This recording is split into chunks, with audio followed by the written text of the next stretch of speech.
नाज़रीन, हसद एक नफसियाती बीमारी है और ये पैदा कैसे होती है? बुनियादी तौर पर मारूमी की वजह से।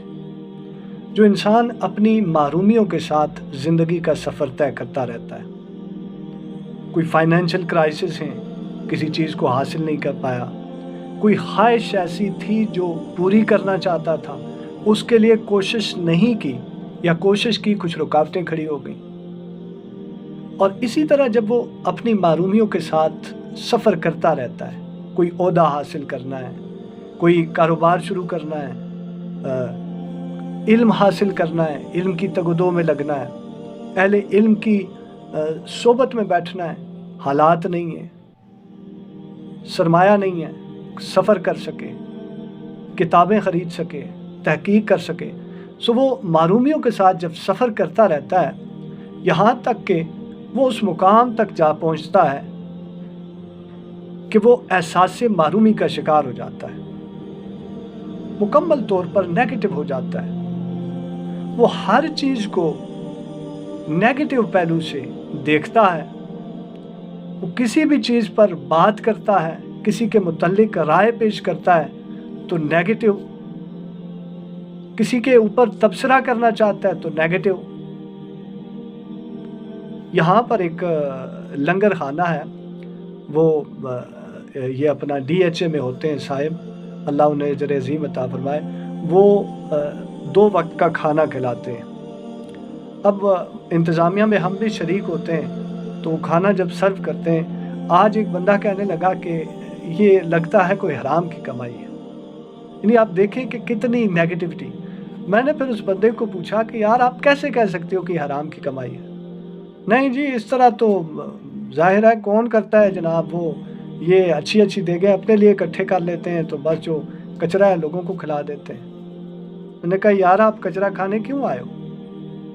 आपके अंदर खुददारी है, गैरत है, नहीं खाना चाहते तो आप इस सफ़ में शामिल हो जाओ ना, कि आप अच्छी देगें बना के तकसीम करने के काबिल ख़ुद को बनाओ, आप उस मुकाम तक पहुँचो, आप उसका मुकाबला करो ना, कि आप वो कचरा पेश कर रहा है तो आप कुछ अच्छा पेश करो। तो कहने का मकसद ये कि ये जो हसद है, हसद जो है वो शैतानी कैफियत का नाम भी है। अगर आप रूहानियत की ज़ुबान में और रूहानियत के अंदाज में इसको एक्सप्लेन करें तो एक शैतानी कैफियत भी है। आप देखें कि इसका सफ़र कहाँ से शुरू हुआ। जब हज़रत आदम अलैहिस्सलाम को अल्लाह ने तख्लीक किया, एक मुकाम दिया, तमाम फरिश्तों को कहा कि मेरे इस खलीफे को सजदा करें, मेरे आदम को सजदा करें। अब वो सजदा एजाज़ में था, एहतराम में था, लेकिन हुक्म था, जिस लिए भी था अल्लाह का हुक्म था। लेकिन हसद आ गया आड़े शैतान के, इब्लीस हो गया, फरिश्तों की सफ से निकाल दिया गया। अब उसी नेगेटिविटी का शिकार हुआ। जब वो उसने इनकार कर दिया तो अल्लाह ने कहा कि आप मेरी इस पाकीज़ा बारगाह से निकल जाओ, कोई जगह नहीं है आपके लिए, रोंदा दरगाह कर दिया। उसके बाद क्या हुआ? हसद की आग मज़ीद उचार्ज हुई, मज़ीद फैली। अब उसके बाद क्या हुआ? अल्लाह क़यामत तक मोहलत चाहिए, मैं तेरे बंदों को बहकाऊंगा, उनकी सीधी राह पर बैठूंगा, यानी उनके अंदर हसद पैदा करूंगा। बहकाने का मकसद क्या? वो जो हसद, एक ये शैतानी रवश भी है जो इंसानों के अंदर चली आ रही है। किसी के पास माल है, उसने न जाने कितनी मेहनत के बाद कमाया होगा। अब जो बंदा उससे मारूम है, किसी वजह से मेहनत नहीं कर पाया, हालात ने इजाज़त नहीं दी, घर का बैकग्राउंड ऐसा था, स्ट्रगल नहीं कर पाया, सरमाया इकट्ठा नहीं कर सका, अब वो या तो अपना वक्त ज़ाया करता रहा। जब उसको उस सरमाए की ज़रूरत पड़ी तो उसके सामने वो माल था दूसरे का जो उसने बड़ी मेहनत से कमाया था। अब फ़ौरन उसके सामने एक ही बात आती है कि इसे हासिल कर लिया जाए, या इसकी किरदार कुशी की जाए, इससे गिराया जाए, मेरे पास तो नहीं है ना, इससे छीना जाए किसी तरह। तो हसद का ये जो मुकाम है, ये जो सफ़र जब बंदा तय करता रहता है तो फिर वो डिप्रेशन में चला जाता है। स्ट्रेस, एंग्जाइटी, सर पर एक बोझ सवार है दिमाग पर, सोचों का, हर चीज़ को नेगेटिव अंदाज में। किसी के पास इल्म है, तहकीक है, जुस्तजू है, फिक्र है, दानिशमंदी है, उसको देखकर हसद पैदा होना। अपनी एफर्ट नहीं है, कोशिश नहीं है, घर के हालात ऐसे नहीं हैं, फाइनेंशियल क्राइसिस का शिकार है, मेहनत नहीं है अपनी ज़िंदगी में। या तो ऐसा हो कि इस दुनिया की हकीकत को समझे और इक्तिफा कर ले कि मैंने जिस चीज़ के लिए मेहनत नहीं की वो मुझे नहीं मिली, इस हकीकत को तस्लीम कर ले। और जिसने जो मेहनत की वो हलाल है या हराम है, उसके पास वो है। या तो फिर मेहनत शुरू कर दे या फिर सब्र कर ले। अब सब्र भी नहीं कर सकता, मेहनत भी नहीं कर सकता, वो बैठ के कुढ़ता रहता है बस, फिर वो डिप्रेशन में चला जाता है। ये हसद से बेशुमार बीमारियां जो हैं वो निकलती हैं, एक हसद की वजह से। और ये फिर आप देखें कि सोसाइटी में कत्ल गारत करी, लूट खसूट, छीना छपटी, ये सारा कुछ हसद की वजह से। एक हसद हज़रत यूसुफ अलैहिस्सलाम के भाइयों में पैदा हुआ तो हज़रत यूसुफ अलैहिस्सलाम को कहाँ से कहाँ पहुँचा दिया। ये कैफियत जिसमें भी आई और जिसने इसको कंट्रोल ना किया वो फिर उस मुकाम तक पहुँच जाता है कि वो खूनहार दरिंदा बन जाता है। फिर वो तलवार लेकर दौड़ पड़ता है कि जिसके पास जो है वो हासिल किया जाए, जिससे हासिल करना है तलवार के ज़ोर पर हासिल किया जाए, छीना छपटी के ज़ोर पर हासिल किया जाए।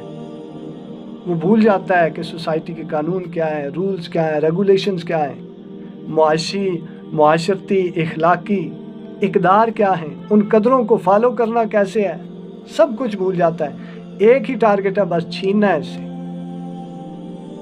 इससे हासिल करना है किसी तरह, अपनी मेहनत नहीं करनी। आप अपने बच्चों को इस तरबियत के साथ आगे लेकर चलें, उनकी काउंसलिंग करें कि उनके अंदर हसद पैदा ना हो। एक तो ये कि उन्हें दुनिया की हकीकत समझा दें कि ये दुनिया आर्जी है, इस आर्जी दुनिया में भी सरमाए की ज़रूरत पड़ती है, माल की ज़रूरत पड़ती है, घर की ज़रूरत पड़ती है, अच्छी सवारी की ज़रूरत पड़ती है। और अगर आप मेहनत के बावजूद हासिल नहीं कर सकते तो यह आपका मुकद्दर है, इस पर राज़ी रहें, सब्र करें। ये काउंसलिंग और तरबियत का प्रोसेस अपने बच्चों में दाखिल करें।